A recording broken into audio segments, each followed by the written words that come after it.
The specific protected grounds under the Alberta Human Rights Act, what are they exactly? So the Alberta Human Rights Act only comes into effect in the event that there's discrimination based on protected grounds. And those protected grounds include things such as race, religious beliefs, color, gender identity and gender expression. One of the major players that is currently at play would be physical disability. Another one would be mental disability. So those would be medical issues or something precluding you from getting the vaccine.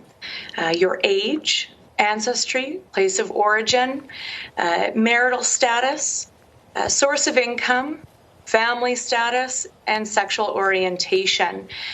Religious belief is the other one that is currently argued to be one of the major discriminatory bases, so a protected grounds and a reason for not getting the vaccine. So in Alberta, the way that the Human Rights Act works is in the event that you are required to get a vaccine to maintain your employment, and there is a protected ground such as a religious belief or a mental or physical disability preventing you from getting it, there could be discrimination in the event that you are forced to do so or you lose your job as a result of not doing so.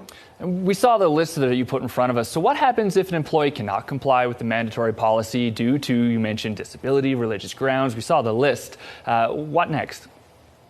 So there are ways that these can be accepted.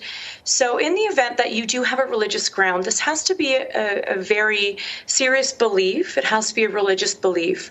As well, in terms of a medical or mental disability, you have to be providing medical documentation to be able to show that these disabilities do exist. In the event that you're able to do so, the employer has to show that first, it is an occupational requirement, such as upholding health and safety of the general population or the employees themselves to be able to implement it.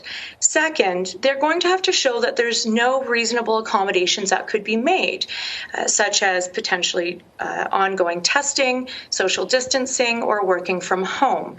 After they've exhausted all of those different efforts or different avenues, they may be able to move forward with a termination even though there is discriminatory basis such as a protected ground that it may violate. But they first have to go through all of those avenues and to make sure that they've tried up to the point of what we call undue hardship to determine that it's not reasonable for them to be able to accommodate that protected ground.